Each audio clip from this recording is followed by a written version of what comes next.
In this video, we're going to look at foam rolling the hamstrings. Firstly, we're going to look at when won't it actually work to foam roll your hamstrings, and also when you should likely not be foam rolling your hamstrings.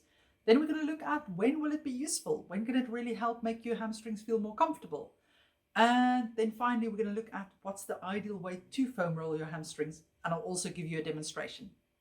For those of you who don't know me, my name is Maryke. I'm one of the physiotherapists from sportsinjuryphysio.com, where you can get online physiotherapy assessment as well as treatment for your injuries. Have a look at the description of this video if you want a link to our website.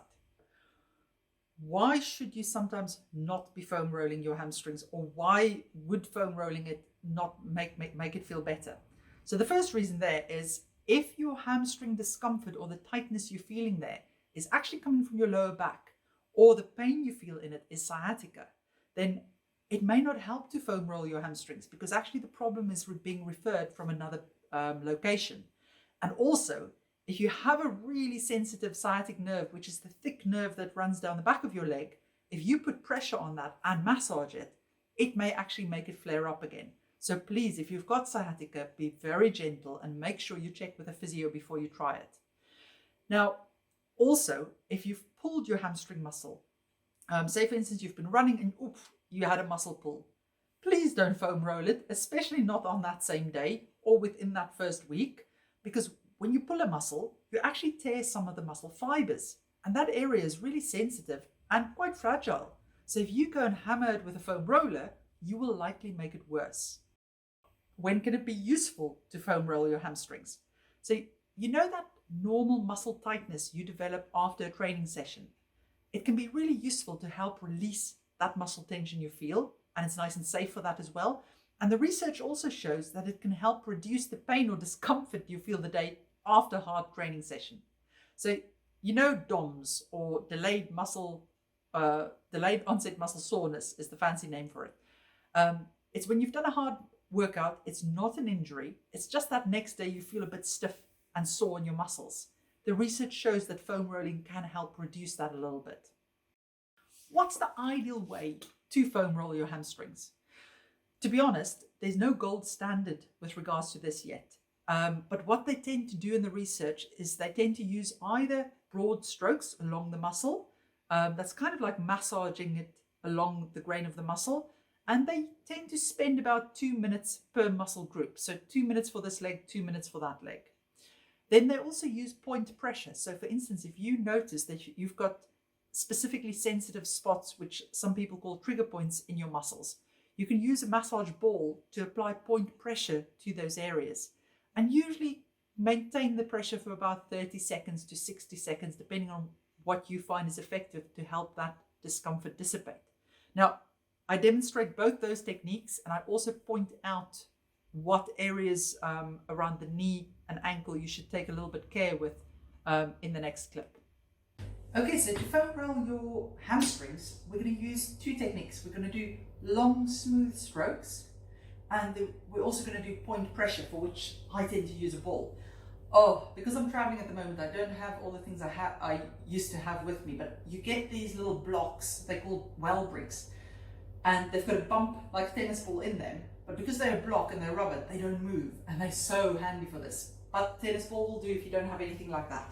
So let's start with the broad, smooth rolls. Now, thinking about the anatomy of it all, your belly of your hamstring muscle is muscles, remember there are 4 muscles really, is at the back in the middle there. Then 2 tendons come around here and attach, 2 tendons there. Don't go and roll the tendon bit, because it's literally just tendon and bone in that area, and all you'll do is bruise it. Foam rolling is mainly for muscle bits, okay? Then all 4 hamstrings attaches right into the sit bone. Again, don't hammer the sit bone. You can go quite close to it and right in, against it, but don't go and really grind the sit bone itself. You'll just make it sensitive. I'm not very strong in my upper body, so I tend to like to use my other leg to guide myself. You could do both legs at the same time on it and roll. I just don't find it that effective. So I tend to start with just going down the middle. So having the leg up there and just doing nice broad strokes. And you'll notice that I kind of knead it a little bit and then I move on to the next bit. There's really no rules for this. Now, once I've done a bit of that straight down the middle, I angle my leg, so I'm turning it halfway out. So that I'm getting the hamstrings that run on the outside of the leg more. And you'll even start feeling what feels like the IT band in this. And that's because your lateral quad comes and attaches quite round to that side. And there's a bit more fascia, so it's a bit more uncomfortable. So you just move her along as you go along with it. And then you can angle the leg in again. Let me just start from here, otherwise I'm going to be out of the video soon. So now I'm turning my leg in and I'm getting the inner part of the medial hamstrings more. Also getting a little bit of my adductor muscles.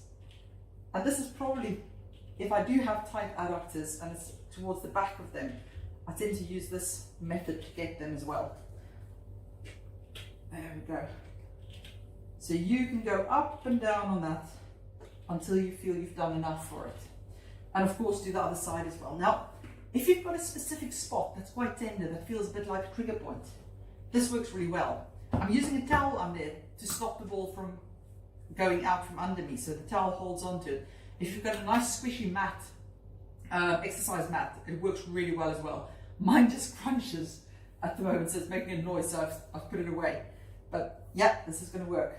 So you literally go onto the spot that you feel is most tender, and you just put your pressure through that you can hold it there. Now remember, if you ever get tingling down the leg or anything like that when you're doing anything for the hamstrings, that's usually a sign that you're annoying your sciatic nerve. You probably want to be stopping what you're doing there. So if you're getting tingling down your leg with that, just move a little bit, that you're not putting the pressure directly on the nerve, but rather on the hamstring muscle. And you want to hold that pressure for anything between 30 seconds to 60 seconds for a trigger point to kind of switch off. Now some people also find coming really high up, kind of nearly the sit bone, can be quite useful for them. But to be honest, I find that's more effective if you do it on a chair, that you're sitting on a chair that the leg's hanging down. You can get a bit more pressure through that. But remember, we're not getting onto the sit bone. You're just going into the muscly bits close to the sit bone. And that's how I'd foam roll and massage my own hamstrings. Hope you found that useful. Now, remember, if you need more help with an injury, you're welcome to consult one of us via video call. Link to the website is in the description of this video. Take care.